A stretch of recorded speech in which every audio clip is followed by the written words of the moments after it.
Okay, fellow guitar players. Hope everybody out there is doing okay amidst this crazy world we find ourselves in now. If you're anything like me, you suddenly find yourself with a plethora of time on your hands. And if you're anything like me, you also want to see if you can make some of this time valuable. So I thought I would put together maybe some short videos of some guitar concepts and things like that, which might be of use to some of the players out there. Some of the things that I run across in the guitar lessons that I give to the people that I teach in person when we're not in lockdown. And maybe this stuff could be could be found to be of value from some of the other guitar players out there in the YouTube community and beyond. So one of the things that I find frustrating, not just for me as someone who's giving lessons, but I find it to be frustrating for the people that I teach. Very often, especially with people who have been playing for a while, but who maybe haven't had very good direction in the past, or haven't had very specific type of lessons beyond learning some riffs or some chords and stuff like that, or a pentatonic scale or something like that, is if you ask a guitar player, how comfortable are you with the vocabulary of the fretboard? Very often, they'll tell you that beyond the first 3 or 4 frets, everything is pattern-based, and then they don't really know the notes that they're looking at. And I think that deserves correction, and it's an easy thing to correct. And the problem for so many guitar players is they're not approaching the solution to that problem from the standpoint of what they know about the language of music. So much I feel of what gets lost in translation with guitar players is they're learning technical guitar things, or they're learning specific licks and tricks and stuff, but they're not necessarily learning things about the musical alphabet, the musical language, and how to apply it to the fretboard. So very quickly, the musical alphabet is made up of 12 notes. A, B, C, D, E, F, and G. Most people who know even basic music stuff from elementary school know that there's nothing beyond G in the musical alphabet. But beyond A, B, C, D, E, F, and G, there are also notes that have sharps and flats. Now with guitar, we more often than not are playing in keys that feature sharps and not flats. So every note in the musical alphabet has a sharp except for E and B. There's no B sharp, B goes right to C. And there's no E sharp, E goes right to F. Now we can map that onto the guitar itself really easily. Now if you know your strings, if you know, for instance, that you have a low E, an A, a D, a G, a B, and an E, and then you know your musical alphabet, which is again going to be A sharp, B, C, C sharp, D, D sharp, E, F, F sharp, G, and G sharp. You'll notice we have 12 notes. On our guitars, most of us at our 12th fret have 2 dots. That's because that's where 1 octave of the notes in the musical alphabet reach their conclusion and then start over again. So watch this. Here's what I mean. If I start with open E here on the bottom, and then using just good quality guitar technique, I'm going to go 4 fingers at a time, playing in positions, meaning that my first finger finds a fret, and whatever fret it's on, that's the position that I'm in. So if my first finger's on the first fret, I'm in first position.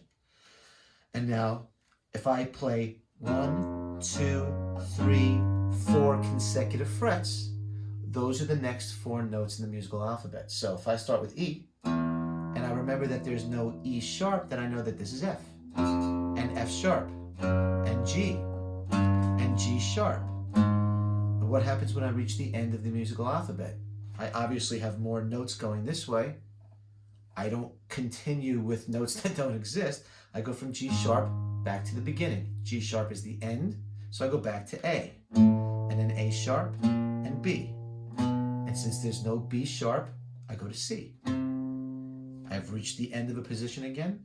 I move to the next fret with my first finger, and I continue with C sharp, D, D sharp, and E. Now I started, if you remember, with open E, and by the time I got back to the 12th fret, I had arrived back at E again. So I've gone through a full octave of the musical alphabet, starting and ending on E.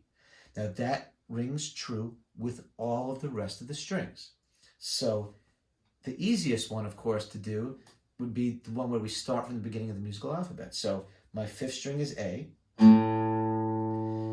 If I then take my first finger and put it on this 1st fret, I'm playing the very next note in the musical alphabet after A. So if this is A, this is A sharp, and then B. And if you know good quality guitar playing technique, you'll know that you're always playing with the tips of your fingers, not the very tip with your nail, or like right under your nail, which would be extremely uncomfortable. But you can see probably my calluses, you know, they're kind of right broadly around that fingertip. And I'm always trying to get my finger to play as close to the fret wire as possible. So when I play A sharp, I play it here, and then B, and then C, and C sharp. I move to the next fret with my first finger, D, D sharp, E, F. Now when you practice it, if you say it out loud as you go, and you don't go too quickly, you take your time like I am, F sharp, G, G sharp, and A. If I say it out loud as I go, and I repeat it continuously as I do it, from string to string, eventually my brain will start to map my knowledge of the musical alphabet onto the fretboard itself. So again, I have D, D sharp, E, F, F sharp. I move to the 5th fret, G, G sharp, A sharp. Move to the 9th fret, B, C, C sharp, and D. I started with D, I ended with D. This is a great way to start to map the musical alphabet itself onto the broader fretboard beyond just the first 3 or 4 frets, which so many of us learn because of basic chords. And then most of us at some point start to branch out on the very top string, or maybe the 6th and the 5th, because we're learning some pentatonic scales, but we're not necessarily figuring out how to look at the fretboard broadly and see all of our notes in various parts of the guitar. And this is a great way to start to fix that problem. Now, one other thing that you can do, without making this video too long, is not only working horizontally, I can work vertically. So let's say I want to choose a position on the guitar, like the 5th position. So I'm going to line my first finger up with the 5th fret. Now, if you remember, D, F, F sharp, G, G sharp, this is A. Now let's say I want to start on A, and I'm going to go 4 fingers at a time, right?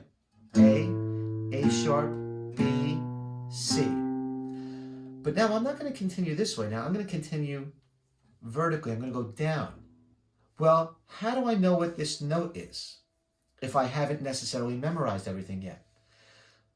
A really good kind of cheat code, so to speak, for the guitar as you're working vertically is to remember that if you go from the 4th finger on one string to the 1st finger on the next string in a given position, it's a whole step. So a whole step means, from like, if this is C and the next note is C sharp, that's a half step, and the next note is D, well, from C to D would be a whole step. So watch this. Here's A sharp, B, C. Whole step, D, D sharp, E, F. Whole step, F, F sharp, G, G sharp, A sharp. Whole step, A sharp to B, but B doesn't have a sharp, so this is C, C sharp, D, D sharp. Now, here's the one place where this changes.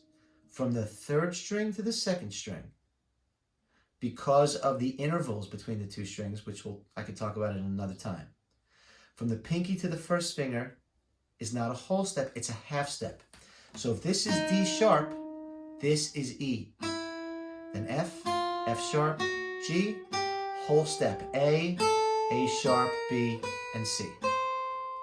Now you can move this all around the fretboard, and I realize this might be a lot of information for someone who's not necessarily used to thinking about the musical vocabulary and how it pertains, how it maps onto the fretboard.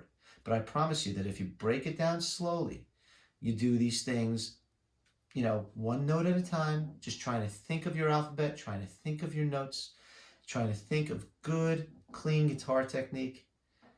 If you do this a little bit every day, saying it out loud as you go, that's really important. If you say it out loud as you go, in not very much time at all, this will start to really make some sense to you, and you'll start to kind of decode the fretboard as you're working this way, as you're working into, you know, the meat of the guitar up here, so that when you're looking at it, you're not seeing lines and boxes anymore. You're actually seeing notes. You can find your keys. You can find, you know, chord forms and chord voicings and stuff like that. This could be really useful to you. I hope it helps. Okay.